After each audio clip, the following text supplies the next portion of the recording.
Gimana nih kabar kalian hari ini? Semoga kalian semua dalam keadaan sehat dan semangat untuk belajar bersama pada hari ini. Nah, tema yang akan kita pelajari pada hari ini yaitu ASEAN. Sebelum masuk ke materi, yuk kita berdoa sama-sama. Berdoa dalam hati, dimulai. Berdoa, selesai. Oke teman-teman, yuk kita langsung ke materinya. Let's go! Yang pertama, kita akan bahas mengenai kondisi geografis di wilayah Indonesia. Nah, teman-teman, Indonesia itu terdiri atas bentang alam, perairan, dataran rendah, dan dataran tinggi. Nah, hal inilah yang akhirnya membuat masyarakat memiliki karakteristik yang berbeda sesuai dengan tempat tinggalnya. Nah, sekarang yuk kita bahas satu-satu mengenai ketiga bentang alam tersebut. Yang pertama ada pantai. Pantai adalah perbatasan antara daratan dan lautan. Nah, teman-teman, panjang wilayah garis pantai Indonesia itu berkelok-kelok lebih dari 81.497 km. Nah, teman-teman, pantai itu memiliki manfaat. Adapun manfaat pantai selain untuk berlabuhnya berbagai jenis kapal dan perahu, juga sebagai objek wisata. Nah, teman-teman, pada umumnya penduduk sekitaran pantai itu bekerja sebagai nelayan, penjual jasa wisata, sektor perikanan, dan perkebunan kelapa. Lanjut lagi, yang kedua ada dataran rendah. Dataran rendah adalah bentangan tanah yang sangat luas pada ketinggian kurang dari 200 meter di atas permukaan laut. Nah, teman-teman, penduduk yang berada di dataran rendah biasanya bekerja sebagai petani. Nah, untuk tumbuhan yang tumbuh di dataran rendah antara lain yaitu padi, palawija, dan tebu. Dalam video terdapat contoh tanaman tebu. Tahukah kalian apa saja kota-kota yang berada di dataran rendah? Jadi, kota-kota yang berada di dataran rendah antara lain Jakarta, Semarang, Surabaya, Medan, Pontianak, Jayapura, dan Makassar. Para penduduk yang bertempat tinggal di dataran rendah memanfaatkan daerahnya untuk mendirikan gedung perkantoran, pertokoan, sekolah, termaksud juga sarana transportasi. Selanjutnya yang ketiga ada dataran tinggi. Dataran tinggi adalah dataran yang ketinggiannya 600 meter di atas permukaan laut. Nah, teman-teman, dataran tinggi ini terletak di pegunungan atau dikelilingi oleh perbukitan sehingga udara di sana itu segar. Nah, teman-teman, ada pun beberapa dataran tinggi yang ada di Indonesia. Yang pertama, dataran tinggi Pasai, Alas, dan Gayo di Aceh. Dalam video terdapat gambar dataran tinggi Gayo. Yang kedua ada dataran tinggi Karo yang berada di Sumatera Utara. Yang ketiga ada dataran tinggi Puncak yang berada di Jawa Barat. Yang keempat ada dataran tinggi Dieng yang berada di Jawa Tengah. Yang kelima ada dataran tinggi Tengger yang berada di Jawa Timur. Selanjutnya yang keenam ada dataran tinggi Bone yang berada di Sulawesi Selatan. Lanjut lagi, yang ketujuh ada dataran tinggi Madi yang berada di Kalimantan Barat. Nah, teman-teman, untuk jenis tumbuhan yang berada di dataran tinggi antara lain teh, kopi, cengkeh, buah-buahan, dan sayuran. Berikutnya, di daerah dataran tinggi terdapat beberapa objek wisata, seperti yang pertama ada Gunung Tangkupan Perahu di Jawa Barat, kedua ada Pangalengan di Jawa Barat, selanjutnya ada Dieng di Jawa Tengah, dan yang keempat ada pula Ciater di Lembang, Jawa Barat, dan yang kelima ada pula pemandian air panas alami yaitu Sangkan Hurip di Linggar Jati. Oke teman-teman, sekarang kita lanjut ke materi berikutnya mengenai kegiatan ekonomi negara ASEAN. Kalian tahu gak sih kepanjangan dari ASEAN? ASEAN itu kepanjangan dari Association of Southeast Asian Nations. ASEAN itu terdiri atas 10 negara, yaitu Indonesia, Malaysia, Singapura, Brunei Darussalam, Thailand, Myanmar, Vietnam, Kamboja, Laos, dan Filipina. Nah, lalu bagaimana sih kegiatan ekonomi negara-negara ASEAN tersebut? Yuk kita simak sama-sama penjelasan berikut ini. Negara yang pertama ada Malaysia. Sebagian besar mata pencarian penduduk Malaysia adalah bertani. Nah, hasil pertanian utamanya adalah karet dan kelapa sawit. Dalam video terlihat gambar pohon kelapa sawit. Mata uang negara Malaysia adalah ringgit. Hasil pertaniannya berupa karet, kelapa sawit, beras, dan kayu. Hasil tambangnya ada timah, besi, minyak, dan bauksit. Hasil industri ada elektronik, tekstil, pakaian, bahan kimia, minyak, mebel, dan rotan.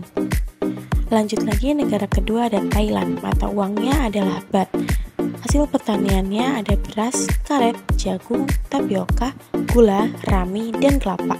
Sedangkan hasil tambangnya berupa antimonium, timah, besi, dan mangan. Negara yang ketiga yaitu negara Filipina. Negara Filipina memiliki mata uang peso. Di negara Filipina juga memiliki hasil pertanian berupa rami, kopra, gula, beras, dan nanas. Lanjut, negara yang keempat ada Singapura. Mata uang Singapura yaitu dolar Singapura. Nah, Singapura memiliki hasil pertanian berupa buah-buahan dan juga anggrek. Lanjut lagi, negara kelima yaitu Brunei Darussalam. Mata uangnya yaitu dolar Brunei. Nah, Brunei Darussalam juga memiliki hasil pertanian berupa karet, beras, rempah-rempah, dan juga kayu. Berikutnya, kita akan bahas mengenai kerjasama ASEAN di bidang ekonomi. Nah, teman-teman, ASEAN itu mendirikan beberapa pabrik di beberapa negara anggotanya. Antara lain, yang pertama ada pabrik pupuk di Aceh, yaitu Aceh ASEAN Fertilizer atau disingkat dengan AAF. Lanjut lagi, yang kedua ada pabrik abu soda di Thailand. Berikutnya, yang ketiga ada pabrik urea di Malaysia. Yang keempat ada PT Pupuk Sriwijaya di Palembang. Selain itu, ASEAN juga mengadakan kerjasama dalam rangka menghadapi era pasar bebas, yakni dengan mengadakan kesepakatan ASEAN Free Trade Area atau AFTA. Nah, teman-teman, berikutnya kita akan bahas satu persatu kegiatan ekonomi di negara Asia Tenggara. Yang pertama ada negara Malaysia. Ekonomi Malaysia bergantung pada ekspor bahan mentahnya, terutama pada minyak bumi, karet, kelapa sawit, dan kayu. Yang kedua ada negara Singapura.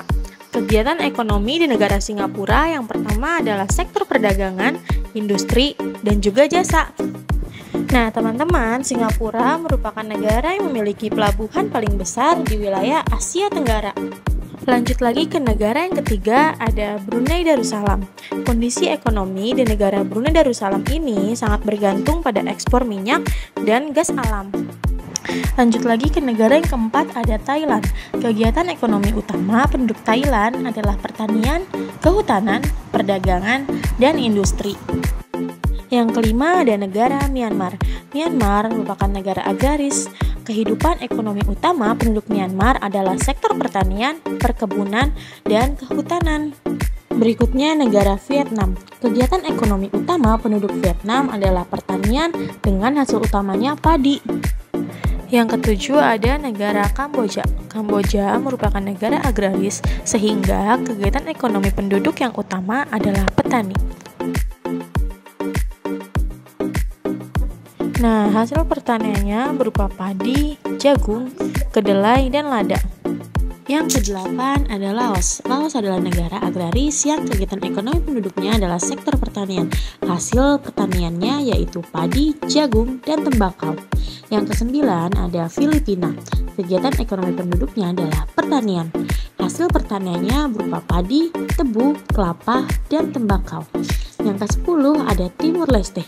Kegiatan utama perekonomian di Timur Leste meliputi pertanian, perhutanan, perikanan, industri, dan jasa. Berikutnya kita akan bahas mengenai terbentuknya ASEAN.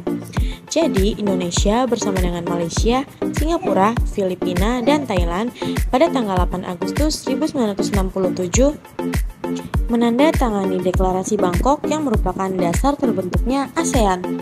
Nah, teman-teman, deklarasi Bangkok ditandatangani oleh yang 5 Menteri Luar Negeri pendiri ASEAN, yaitu yang pertama ada Menteri Luar Negeri Indonesia, ada Mali. 2. Menteri Luar Negeri Singapura, yaitu Estra Jaratnam. 3. Menteri Luar Negeri Filipina, Narcisco Ramos. Keempat, Menteri Luar Negeri Thailand, yaitu Hatnam Khonam. Yang kelima, ada Menteri Luar Negeri Malaysia, Tun Abdul Razak. Nah, teman-teman, jumlah ASEAN bertambah dengan masuknya Brunei Darussalam pada tanggal 28 Juli 1995. Kemudian, ASEAN bertambah lagi dengan masuknya Vietnam pada tanggal 28 Juli 1995. Kemudian, Myanmar dan Laos datang pada tanggal 23 Juli 1997. Lanjut lagi ada Kamboja yang bergabung di tanggal 16 Desember 1998. Selanjutnya kita akan bahas mengenai tujuan didirikannya ASEAN. Yang pertama, untuk mempercepat pertumbuhan ekonomi, kemajuan sosial, dan pengembangan kebudayaan di wilayah Asia Tenggara. Yang kedua, yaitu memperkukuh perdamaian dan stabilitas regional yang menjunjung tinggi rasa keadilan dan norma hukum dan hubungan antar negara. Lanjut lagi, tujuan ASEAN yang ketiga yaitu meningkatkan kerjasama aktif dan saling membantu dalam hal yang menyangkut kepentingan bersama. Lanjut lagi, tujuan yang keempat, saling memberi bantuan dalam bentuk latihan dan fasilitas penelitian dalam bidang pendidikan, keterampilan, teknik, dan administrasi. Lanjut lagi, fungsi yang kelima didirikannya ASEAN yaitu bekerja sama dengan efektif untuk meningkatkan pemanfaatan usaha pertanian, industri, dan lain-lain. Yang keenam yaitu memajukan pengkajian mengenai Asia Tenggara. Manfaat ketujuh yaitu memelihara kerjasama yang erat dan bermanfaat dengan organisasi regional dan internasional yang ada. Nah, selanjutnya kita akan bahas satu persatu mengenai negara-negara anggota ASEAN. Yang pertama ada Indonesia. Tanggal kemerdekaannya yaitu 17 Agustus 1945. Ibu kota negaranya yaitu Jakarta. Kepala negaranya adalah presiden, bentuk pemerintahannya yaitu republik, agama yang ada di negara Indonesia ada Islam, Kristen, Katolik, Hindu, Buddha, dan Konghucu. Yang kedua ada Malaysia, tanggal kemerdekaannya yaitu 31 Agustus 1957. Ibu kota negaranya yaitu Kuala Lumpur. Kepala negaranya yaitu Yang di-Pertuan Agung. Sedangkan bentuk pemerintahannya yaitu kerajaan konstitusional. Agamanya ada Islam, Buddha, Konghucu, dan Kristen. Lanjut lagi yang ketiga ada negara Singapura. Tanggal kemerdekaannya yaitu 9 Agustus 1965. Ibu kota negaranya yaitu Singapura. Kepala negaranya dipimpin oleh presiden. Sedangkan kepala pemerintahannya yaitu Perdana Menteri. Agama yang ada di sana yaitu Buddha, Hindu, Kristen, dan Islam. Yang keempat ada Brunei Darussalam. Tanggal kemerdekaannya yaitu 1 Januari 1984. Ibu kota negaranya yaitu Bandar Seri Begawan. Kepala negara dan kepala pemerintahannya yaitu Sultan. Agama yang ada di sana yaitu Islam, Buddha, Konghucu, dan Kristen. Yang kelima ada Thailand. Tanggal kemerdekaannya yaitu tidak ada karena ia tidak pernah dijajah. Yang selanjutnya ibu kota negaranya ada Bangkok. Kepala negaranya dipimpin oleh raja, sedangkan kepala pemerintahannya dipimpin oleh Perdana Menteri. Lanjut lagi yang keenam ada Myanmar. Tanggal kemerdekaannya yaitu 4 Januari 1948. Ibu kota negaranya yaitu Rangon. Kepala negaranya presiden, sedangkan kepala pemerintahannya yaitu Perdana Menteri. Yang ketujuh ada Vietnam. Tanggal kemerdekaannya yaitu 2 September 1945. Ibu kota negaranya yaitu Hanoi. Kepala negaranya dipimpin oleh presiden, sedangkan kepala pemerintahannya dipimpin oleh Perdana Menteri. Agama yang ada di sana yaitu Buddha, Kristen, Tao, dan Konghucu. Yang ke-8 ada negara Kamboja. Tanggal kemerdekaannya yaitu 17 April 1953. Ibu kota negaranya yaitu Phnom Penh. Selanjutnya, kepala negaranya dipimpin oleh raja, sedangkan kepala pemerintahannya dipimpin oleh Perdana Menteri. Negara yang ada di negara Kamboja ada Buddha dan Islam. Lanjut, yang ke-9 ada Laos. Tanggal kemerdekaannya yaitu 19 Juli 1949. Kepala negaranya dipimpin oleh presiden dan kepala pemerintahannya dipimpin oleh perdana menteri. Agama yang ada di sana yaitu Buddha, Kristen, dan animisme. Yang terakhir ada Filipina. Tanggal kemerdekaannya yaitu 12 Juni 1898. Ibu kotanya yaitu Manila.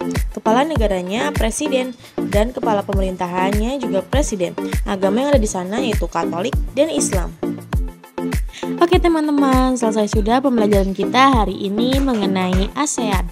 Sampai ketemu di video berikutnya dengan tema yang lebih seru dan asik. See you next video teman-teman. Bye-bye.